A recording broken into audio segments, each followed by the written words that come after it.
I knew the execution was coming the second I saw the HR rep's face, tight smile, eyes darting like she was afraid I might bite. She led me into one of those sterile conference rooms they use when they want to make you feel small. Gray walls, buzzing fluorescent lights, table that could double as a morgue slab.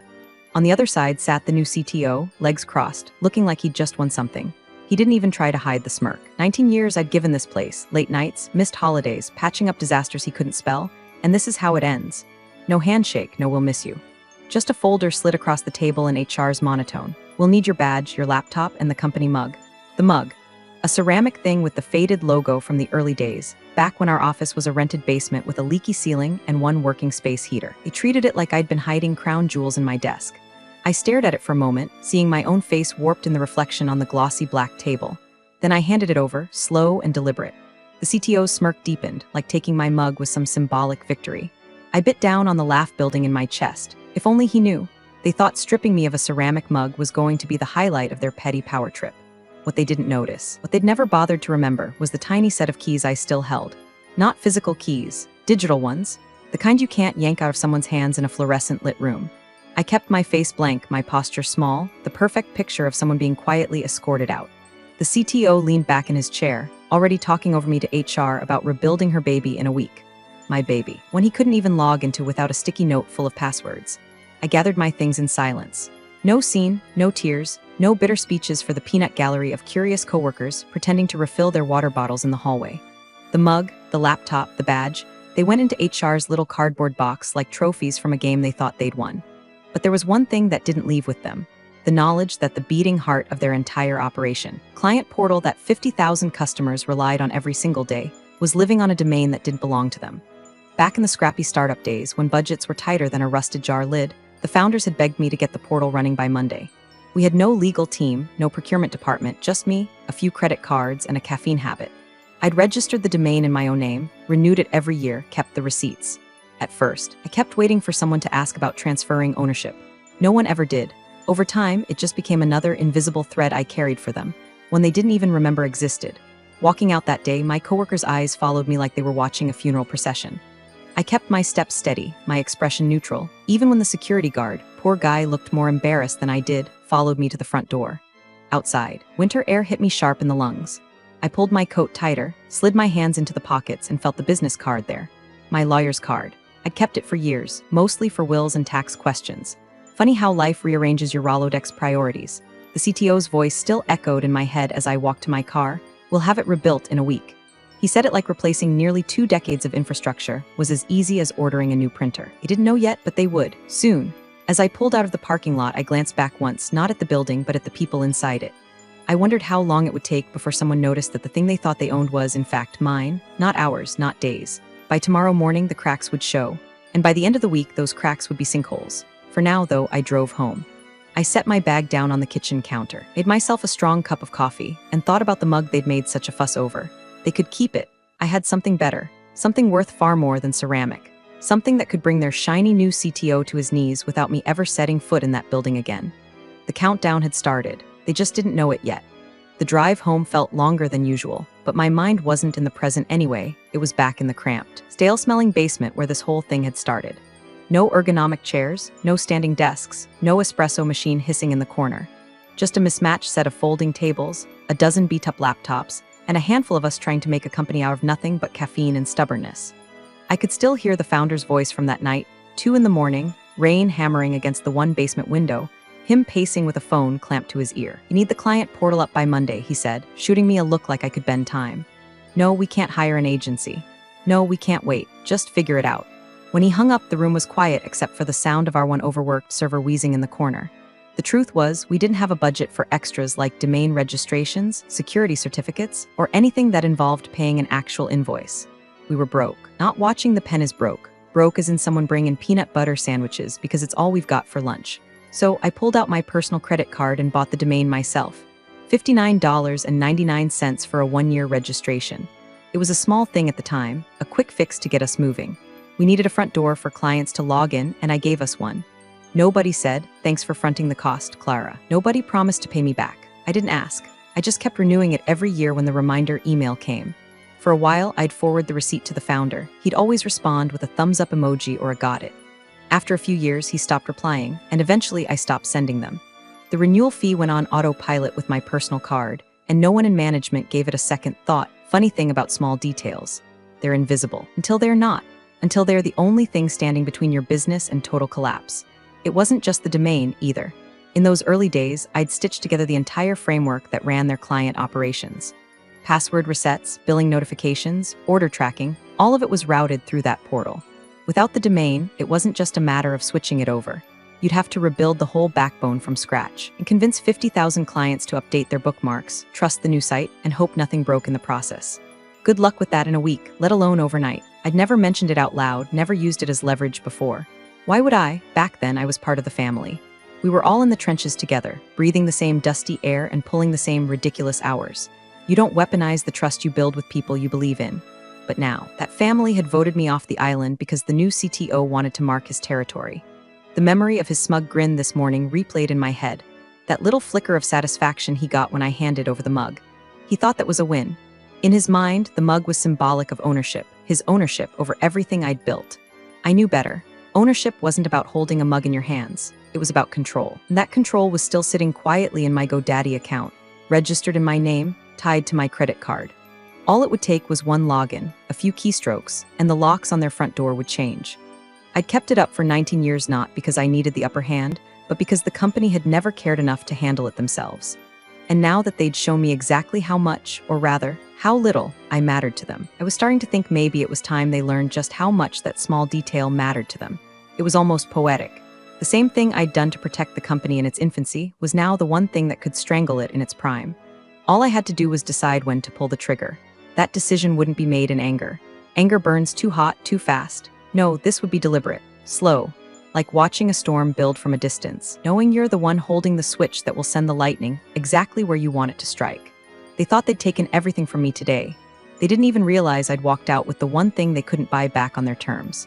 And soon, very soon, they'd learn that forgetting about the past has consequences, especially when the past has been quietly waiting for its moment to remind you it's still here.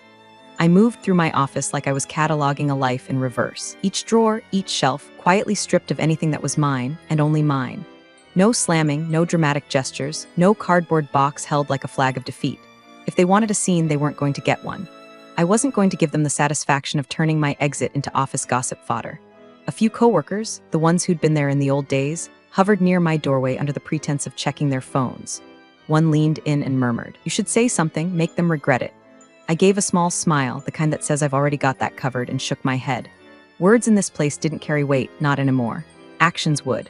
From somewhere behind me, through the thin walls of HR's fishbowl office, I caught the CTO's voice, loud, performative, like he was still auditioning for the role of leader. "We'll rebuild her baby in a week," he was saying, as if the last 19 years could be crammed into a 7-day project sprint. HR laughed politely, that brittle, hollow sound people make when they're trying to please the person who signs their paycheck. I placed my remaining personal items, photos, pens, the small cactus I'd somehow kept alive in my tote bag. Everything else, they could keep it. The files, the processes, the neat stacks of Post-its with notes only I understood. I didn't realize how much of what I'd built was in my head, and how little of it was written down in a way they could use. No farewell email, no mass message to the all-staff list filled with platitudes about new adventures. I wasn't going to thank them for escorting me out of a place I'd helped keep alive when it should have died in its first year. There would be no cryptic post on social media hinting at exciting opportunities ahead. My silence would be louder than any carefully crafted goodbye. I slung the bag over my shoulder and felt the faint rectangular edge of something in the bottom pocket. My fingers found it easily, my lawyer's business card. Heavy cardstock, clean lettering, no unnecessary design flourishes. I'd had it for years, mostly for tax questions or the occasional will update. Now it was going to serve a different purpose. The security guard assigned to escort me didn't say much, just walked a polite half-step behind me. At the elevator, I pressed the button and stood still, watching the mirrored doors reflect a version of me they wouldn't recognize a week from now. Calm, collected, almost serene. Not because I was at peace, but because I knew something they didn't. The clock was already ticking. When the doors opened on the ground floor, I stepped out into the lobby without looking back. Outside, the winter air was sharp and bracing, smelling faintly of exhaust in the coffee shop down the block. I started toward the parking garage, footsteps echoing in the cold, thinking about the CTO's joke. Her baby. He thought he'd inherited it. He thought it was his now to rebuild or tear apart as he pleased. What he didn't realize was that some things can't be inherited without permission. and permission wasn't something I was planning to give. I reached my car, slid into the driver's seat, and started the engine. Heat groaned to life, washing over my frozen hands. My phone buzzed with a text from a friend in another department. "Are you okay?" I stared at the screen for a moment, then slipped the phone into my coat pocket without answering. There'd be time for explanations later after the storm. As I pulled out into traffic, I felt the tension drain from my shoulders, replaced by something steadier, colder. It wasn't anger, not anymore. It was anticipation. The kind of quiet patience you have when you know you've already won, and the other side hasn't realized they've lost yet. They thought my exit was the end of the story, but walking out that door today was just the beginning. By 8 o'clock the next morning, the fuse I'd lit without striking a match burned clean through. Somewhere in the company's gleaming glass tower, a switch was flipped, a server was pinged, and 50,000 clients, from insurance firms in Boston to manufacturing plants in Kansas, hit login like they had every morning for years. Only this time, instead of dashboards and data, they got a white screen with black text, simple and unapologetic. License to use this domain expired upon termination of my employment. Please contact my lawyer to negotiate new terms. That was it. No colors, no logos, no animations to soften the blow. Just the words in my lawyer's direct line. I sat at my kitchen table, mug of coffee in hand, not the company mug, my mug, and watched the world burn from the comfort of my worn flannel robe. Outside, the street was quiet. Inside, my phone pulsed every few seconds with fresh alerts. Customer service wait times climbing past 40 minutes. Client representatives openly tweeting about mysterious downtime. Panicked LinkedIn posts from mid-level managers asking if anyone else was having trouble accessing the system. In my mind, I could already picture the escalation. First, a low hum of confusion, maybe the server's just down for maintenance. Give it a few minutes. Then the calls start, trickling in from the early risers who run on tight schedules. Within 10 minutes, that trickle becomes a flood. The customer service reps, most of whom I'd trained personally, be juggling 3 headsets at once, apologizing over and over without any actual answers. By the half-hour mark, the problem would move up the food chain. Team leads pulling IT into urgent huddles, IT pinging each other in frantic Slack messages. And when they realized it wasn't a glitch, wasn't a firewall issue, wasn't a server crash, when they finally saw the message for themselves, the panic would harden into something heavier. I took a slow sip of coffee, letting the warmth spread across my tongue. The funny thing was, I didn't feel giddy. There was no manic rush, no petty satisfaction, just a calm, steady hum of control. They'd fired me thinking they'd stripped me of my value. Today, they'd learn just how wrong they were, and they'd learn it while explaining to every client why their business had ground to a halt. Somewhere around 8:15, breaking news alert popped onto my screen. Regional tech services firm experiences massive client outage. Cause unknown. I chuckled under my breath. The cause unknown part wouldn't last long. All it would take was one client with an eye for detail to read the message and realize the outage wasn't just technical, it was contractual. By 8:30, the ripple effect had likely hit the CEO's office. He'd start with IT, who'd tell him the servers were fine, but the domain itself was the problem. Then legal, who'd pull up the registration info and find my name, not the company's, in bold letters. At that point, I imagined the silence in the room would be thick enough to cut with a knife. On my end, I refreshed the news feed, set my phone face down, and went to rinse out my mug. I'd waited 19 years for this company to notice the thread holding everything together. They never did. Now the thread was gone, and they were discovering what it had been holding up. The kitchen clock ticked softly behind me. Every second it counted off was another second of frozen accounts, halted transactions, and angry clients. The stakes weren't just high, they were climbing by the minute, and I hadn't even had to leave my house to raise them. By 9:02, my phone lit up with a number I recognized instantly, the CEO's direct line. I let it ring twice, just long enough to make him wonder if I'd pick up, then answered with the kind of neutral tone you use when talking to a polite stranger. "Clara," he said, voice dipped in syrup so thick I could hear it clogging his teeth. "How are you doing this morning?" I wanted to touch base, make sure there aren't any misunderstandings.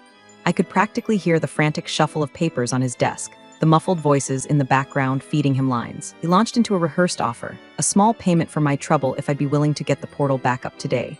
He said it like he was doing me a favor, like I might not realize the leverage in my hands. "I think you should call my lawyer," I said evenly. "Oh, that's not necessary, it is," I cut in. "Have a good day," and I hung up before he could try another spoonful of sugar. I pictured him staring at the phone, blinking, then spinning around in his leather chair to bark orders at whoever was unlucky enough to be standing closest. Probably the CTO, who I imagined was already vibrating with fury. In some corner of the building, he would have been storming into IT by now, slamming his hand on a desk and demanding, "Just switch the domain. Point the site somewhere else." I knew exactly how that conversation would go, because I'd had it myself years ago, and we'd acquired a smaller client and had to migrate their platform to ours. IT would explain, in careful, reluctant voices, that switching domains wasn't like flipping a light switch. It meant moving terabytes of client data, reconfiguring security protocols, rewriting login scripts, and then testing it all before unleashing it on 50,000 paying customers. Even if they started immediately, it would take weeks, and that was if nothing went wrong. Something always went wrong. So they'd try the other route, bypass me, find a way to crack into the registrar account. But that account wasn't tied to any company email or payment method. It was mine, secured, locked down, two-factor authenticated with a device only I held. And even if they somehow hacked it, the legal minefield they'd step into would make the current outage look like a coffee spill. I sat back in my chair, curling my hands around my coffee mug, letting the steam warm my face. There was a detached amusement in watching it all unfold. The same arrogance that had gotten them here was now keeping them from seeing the obvious. They couldn't bully me, and they couldn't work around me. The CTO had walked me out yesterday like I was a replaceable part. Now he was learning I wasn't a part at all, I was the blueprint. Without me, they weren't just missing a cog in the machine. They were missing the entire gear that turned it. Somewhere between the CEO's fake warmth and the CTO's red-faced demands, they'd realized the same thing. This wasn't a technical problem they could patch, and it wasn't a disgruntled ex-employee they could intimidate. It was a lock, and I was the only one with the key, and the clock was still ticking. By noon, the gloves came off. My inbox pinged with an email so stuffed with legalese it could have doubled as ballast for a sinking ship. Subject line, cease and desist unauthorized control of company property. The body was exactly what I expected, pages of bluster from their corporate law firm, dripping with words like malicious, hostage, and damages in excess of. They accused me of interfering with company operations, withholding critical infrastructure, and deliberately causing reputational harm. It read less like a legal letter and more like a tantrum put through a thesaurus. I didn't reply. I didn't have to. Instead, I forwarded it to my lawyer with a 2-word note, your move. An hour later, his response went out. It was 1 page, 1 PDF. No threats, no emotion, just the facts. Page 1, the original domain registration invoice from 19 years ago, billed to my personal address, paid with my personal credit card. Page 2, the current registration details, my name listed as both owner and administrative contact. Page 3, a tidy column of renewal receipts, year after year, each one charged to me. That was it. 3 pages that said more than their 10-page threat ever could. I imagined the moment their legal team opened it, the silence in the conference room, the uncomfortable cough from the junior associate who spotted the problem first. There's no legal angle to spin when the paper trail is that clean. The domain wasn't theirs. It had never been theirs, and without it, everything they built was a castle sitting on someone else's land. By the time the PDF landed in their inbox, the power dynamic had shifted completely. This was no longer a rogue IT employee causing trouble. This was a property dispute with clear ownership, and the owner wasn't budging. That's the beauty of facts. They don't care about rank or titles or corner offices. They don't bend to charm or threats. Facts just sit there, immutable. Like a locked door, no amount of kicking will open without the right key. Quiet vindication settled over me like a warm blanket. I didn't need to raise my voice. I didn't need to posture or gloat. The documents spoke for themselves, and they spoke in a language even the most arrogant CTO or puffed-up CEO couldn't ignore. This belongs to her. I poured myself another cup of coffee, scrolling past yet another news alert about ongoing service disruptions at the company. The calls from clients must have been relentless by now, angry, impatient, demanding answers. And every time they tried to explain, the conversation would circle back to the same problem. The thing they needed was mine, legally and completely. This wasn't a tech issue anymore. It was a legal chokehold. And the more they struggled, the tighter it was going to get. By mid-afternoon, the story slipped out of their control. It always does. You can corral internal chaos for a while, but once it spills into the public eye, you're done. At 2:17 p.m., one of the tech blogs I'd read for years, known for its love of juicy industry gossip, posted an article with the headline, Major SaaS provider locks out 50,000 clients over employment dispute. The question mark was cute, like they were pretending they didn't already know exactly what was happening. The lead image was a full screenshot of the login page message, my message, in crisp resolution. No blurring, no speculation, just the words in black and white. Within minutes, the piece was shared on Twitter, LinkedIn, Reddit. Comments rolled in like a tide. This is what happens when you treat your people like trash. 50,000 clients? That's a PR bloodbath waiting to happen. Bet the CEO's having a fun afternoon. I imagined the company's internal Slack channels melting under the weight of frantic messages from their PR department. A crisis meeting would be called. The CEO would try to steer the conversation, the CTO would posture, legal would hiss about pending negotiations, and PR would say what they were all thinking. We're getting crucified out there. Then came the tweets from clients. These weren't vague anyone else having issues posts. These were angry, direct callouts tagging the company's official account and, crucially, tagging major news outlets in the same breath. At company name, you just cost us a day's revenue. Should we send the bill to your CEO or your CTO? At WSJ Tech at Bloomberg Tech at company name locked us out of our portal with zero warning. Our clients are calling nonstop. Explain yourselves. Once that genie's out of the bottle, there's no putting it back. Whose desks sniff blood when they see big numbers and bigger egos. And nothing says press this story like a high-profile service outage with a personal vendetta at the center. I refreshed the blog's comment section between sips of coffee. The speculation was delicious. Some thought it was a hacker. Others guessed a whistleblower. A few sharp-eyed readers pointed out the domain ownership angle almost immediately. One even pulled the public who is record. There it was, my name, clear as day. That one got screenshotted and circulated faster than the company could draft their "we take this matter seriously" statement. The thrill wasn't in the chaos itself, it was in the precision of it. I hadn't touched their systems. I hadn't broken a single law.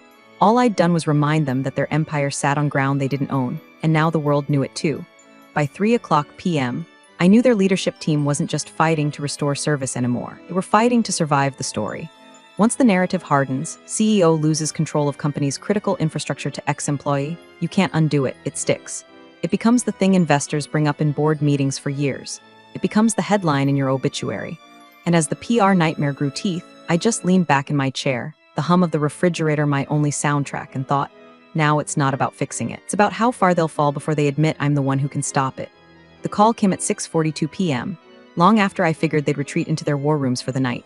The number was blocked, but the voice on the other end was unmistakable, measured, precise, the kind of tone you only get from someone who's spent decades talking to shareholders without ever raising their voice. Clara, the board chair, said. Not a question, not a pleasantry, just my name, weighted with something the CEO and CTO had been incapable of all day: respect.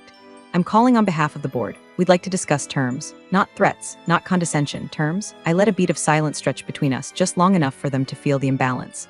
I'm listening, I said finally. We'd like to restore service as soon as possible, they continued, skirting around the word desperately. If you'll outline what you need in order to stop. My voice was steady, low. This isn't about a payout. This is about making things right. Another pause. Chairs creaked faintly on their end, the subtle shuffle of people leaning in closer to a speakerphone. First, I said, you're going to reinstate 3 employees you terminated without cause in the past year. Full back pay, no probation periods. They were good at their jobs, and you tossed them aside because they didn't fit someone's ego. Could hear a faint intake of breath on the other end, but no one interrupted. Second, you will issue a public statement, not a vague corporate apology. A statement naming those 3 employees, detailing their contributions to the company, and acknowledging the damage done by removing them. The board chair hesitated for just a fraction of a second. I pressed on. And third, I said, letting each word land like a hammer, the CTO resigns. Publicly. Effective immediately. No golden parachute, no consulting contract in disguise. He leaves with nothing but his smirk. The silence that followed was exquisite, not the stunned kind you get when someone hears bad news. This was the silence of calculation, when every person in the room is weighing their pride against their survival. I understand those are strong demands, the chair said eventually, voice a touch tighter now. They're fair, I said, and they're final. If you agree, I'll approve the domain renewal and have the portal live within the hour. If not, I let the sentence trail off. I didn't need to finish it. They already knew the alternative. Another day of outages, another day of headlines, another day of investors losing faith. On my end, I was perfectly still, savoring the quiet, unshakable in the knowledge that they'd boxed themselves into this corner the moment they decided I was disposable. They could choose their pride, or they could choose the company. They didn't have the luxury of both. At 9:03 the next morning, the company's official social media accounts went dark for a full minute. No replies, no deflections, no vague "we're working on it" updates. Then, in one coordinated blast, the statement dropped everywhere. Website, Twitter, LinkedIn, press release. It was short, sharp, and most importantly, exactly what I demanded. 3 names spelled correctly, reinstated effective immediately, with full back pay. A paragraph outlining each of their contributions over the years, the kind of praise you couldn't buy with any marketing budget. An admission, clear as day, that their termination had been a mistake. And there, in the final block of text, a scanned PDF of the CTO's resignation letter. It wasn't flowery. It wasn't even long. Just 3 clipped paragraphs and his jagged signature at the bottom. But the tone, the tone was everything. You could feel the teeth marks in every sentence, the humiliation wrapped in corporate politeness. No title, no future consulting role, no promises of continuing to support the company from afar. Just gone. I sat in my home office, my own mug warm between my hands, the same one HR had made such a show of taking from me, replaced with the better one I'd bought myself years ago, and watched the feeds light up in real time. Clients reposted the statement with captions like "about time." Industry bloggers quoted the resignation letter word for word. One popular tech commentator simply tweeted, "And that's how you do it," alongside a screenshot of my original portal message. At 9:08, I logged into my registrar account. The domain sat there, steady and unbothered, waiting for me to make the final move. I clicked approve on the license renewal. By 9:10, the login portal was back online. 50,000 clients could once again get to their dashboards, check their data, run their businesses. The outage was over, but the story was only getting bigger. News outlets pounced on the chain of events. Longtime employee fired, company loses access to portal, CTO resigns in public defeat. The phrasing varied, but the narrative was locked. The humiliation wasn't just corporate, it was personal, stamped with the CTO's name for everyone to see. I didn't post anything, didn't grant interviews, didn't gloat. I just closed my laptop, took a slow sip of coffee, and let the world connect the dots. Quiet wins are the sharpest ones. They cut deepest, leave the longest scars. By lunchtime, the hashtags were trending. By dinner, my phone was buzzing with friends sending screenshots from every corner of the internet. And somewhere in that glass tower, the CEO was learning the final truth. Firing me had cost them far more than keeping me ever would have. The portal was theirs again. The victory was mine. You're the real MVPs of the office jungle. Thanks for watching. Smash that subscribe button, or the coffee pot might just forget your next brew.